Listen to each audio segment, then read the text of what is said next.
नवरात्रि केवल व्रत उपासना का समय नहीं, यह ब्रह्मांड में छिपे धर्म और अधर्म के शाश्वत संघर्ष की गाथा है और अंततः विजय का उत्सव है। कहा जाता है कि मां दुर्गा और महिषासुर के बीच जो महायुद्ध 9 रातें और 10 दिन चला, उसी स्मृति में हम हर दिन मां के एक अलग स्वरूप नवदुर्गा की आराधना करते हैं। हर दिन एक नई देवी, हर दिन एक नई कहानी, हर दिन एक नई सीख और हर दिन हमारी भीतरी शक्तियों को जगाने का अवसर। आइए इस पावन यात्रा की शुरुआत करते हैं। दिन 1, मां शैलपुत्री। कथा। यह कहानी प्रेम और साहस की है।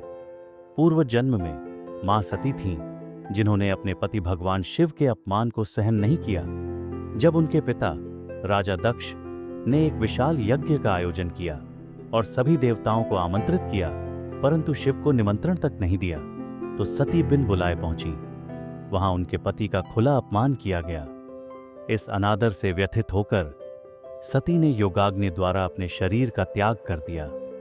यह एक ऐसा संकल्प था जिसने सृष्टि को हिला दिया। इसी शक्ति ने अगले जन्म में हिमालय राजा की पुत्री के रूप में जन्म लिया और शैलपुत्री कहलाईं। उन्होंने फिर से शिव को पाने का संकल्प लिया। दिन 2, मां ब्रह्मचारिणी। तप की ज्योत, अनुशासन की देवी कथा। शैलपुत्री के रूप में जन्मी पार्वती ने भगवान शिव को पति के रूप में पाने का निश्चय किया। इसके लिए उन्होंने घोर तपस्या का मार्ग चुना। हजारों वर्षों तक उन्होंने केवल फल फूल खाकर और फिर केवल पत्ते खाकर, अंततः निराहार रहकर कठोर तपस्या की। उनकी इस साधना ने समस्त ब्रह्मांड को प्रभावित किया। उनकी तपस्या की गर्मी से तीनों लोक गर्म हो गए। देवता घबरा गए। अंततः भगवान ब्रह्मा प्रसन्न हुए और उन्हें वरदान दिया। उनकी इसी तपश्चर्या के कारण वे ब्रह्मचारिणी कहलाईं। दिन 3, मां चंद्रघंटा। शक्ति और कोमलता का संगम कथा। अपनी तपस्या से प्रसन्न होकर भगवान शिव पार्वती से विवाह करने के लिए एक भयानक रूप में आए। उनके शरीर पर भस्म, गले में सर्प, जटाओं में गंगा और उनके साथ भूत प्रेतों की सेना थी। पार्वती के परिवार वालों ने यह दृश्य देखा तो भयभीत हो गए। लोक लज्जा और परिवार की मर्यादा की रक्षा के लिए पार्वती ने एक दिव्य शक्तिशाली रूप धारण किया, चंद्रघंटा। उनके मस्तक पर घंटे के आकार का अर्धचंद्र था, जिसकी ध्वनि से दुष्ट शक्तियां भाग जाती थीं। उनके इस रूप के प्रभाव से शिव एक सुंदर राजकुमार के रूप में प्रकट हुए और विवाह संपन्न हुआ। दिन 4, मां कूष्मांडा। सृष्टि की जननी, आनंद की देवी कथा। जब सृष्टि का अस्तित्व नहीं था, चारों ओर केवल अंधकार था, उस शून्यता में मां कूष्मांडा ने अपने मधुर हास्य से ब्रह्मांड की रचना की। मान्यता है कि उनकी एक मुस्कान से ही सृष्टि का बीज प्रस्फुटित हुआ और अनंत ज्योति फैल गई।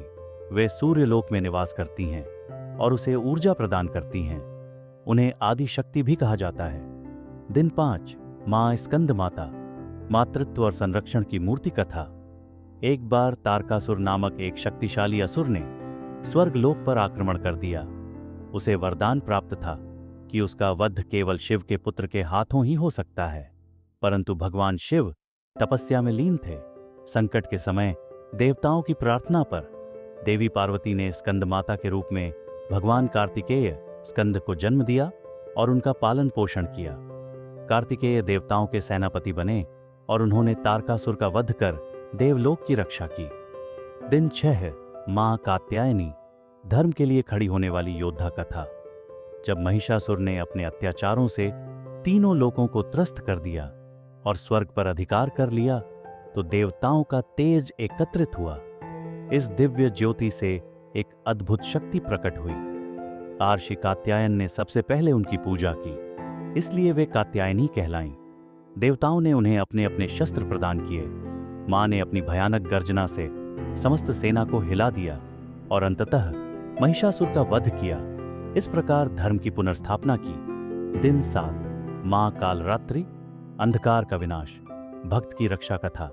दानवों के राजा रक्तबीज का वध करना असंभव सा था, क्योंकि उसके रक्त की हर बूंद जमीन पर गिरते ही एक नया राक्षस बन जाता था। उसे युद्ध करते करते देवताओं की सेना हारने लगी। तब मां दुर्गा ने अपना सबसे उग्र रूप धारण किया, कालरात्रि। उन्होंने रक्त बीज को घेर लिया और हर बार जब उसका रक्त बहता, मां उसे अपने मुख में लेकर पी जाती, जिससे नए राक्षस पैदा नहीं हो पाते थे। अंत में उन्होंने उसका सिर धड़ से अलग कर दिया। दिन 8, मां महागौरी। तप के बाद मिली शुद्धता कथा। मां पार्वती ने ब्रह्मचारिणी के रूप में हजारों वर्षों की कठोर तपस्या की, जिससे उनका सुनहरा शरीर काला पड़ गया। जब भगवान शिव ने उनकी तपस्या से प्रसन्न होकर उन्हें अपनी पत्नी के रूप में स्वीकार किया, तो उन्होंने गंगा जल से उनका स्नान कराया।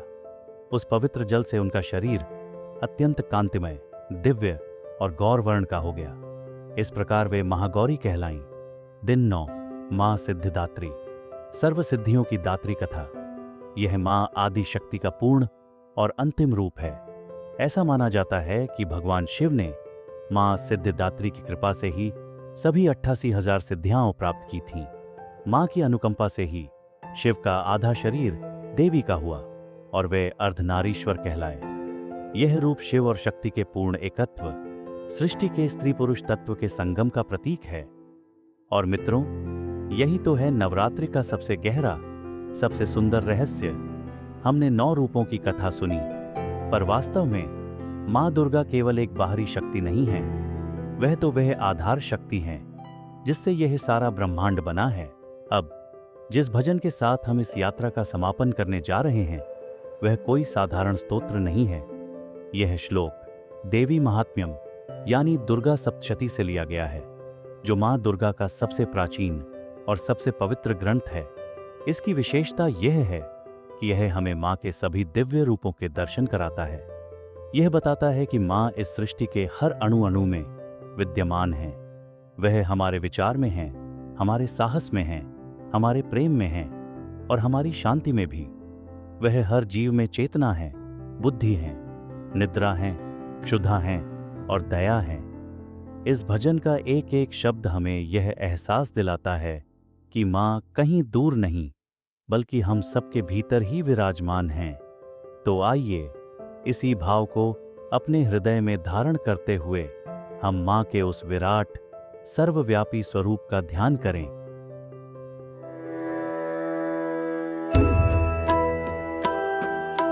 नमो देवे महादेवे शिवाय सततं नमः। नमो देवे महादेवे शिवाय सततं नमः। नमः प्रकृते भद्राय नियता प्रणता स्मतां। नमो प्रकृते भद्राय नियता प्रणता स्मतां।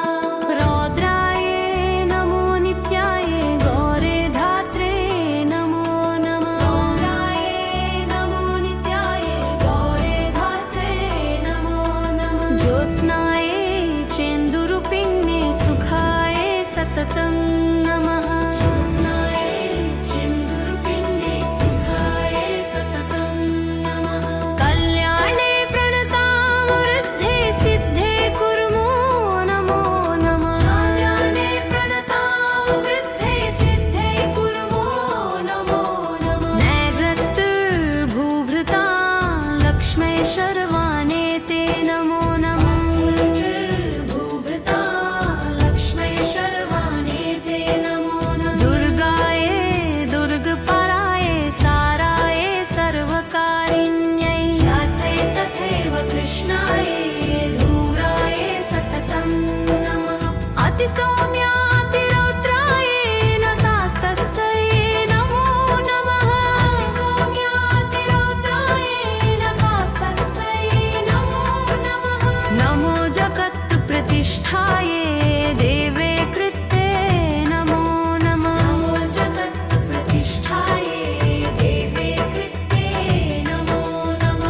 धात्री भूतानां चाखिलेषु या भूतेषु सततं तस्यै व्याप्तिवेगे नमो नमः चितिरूपेण या कृत्स्नमेतद्व्याप्य स्थिता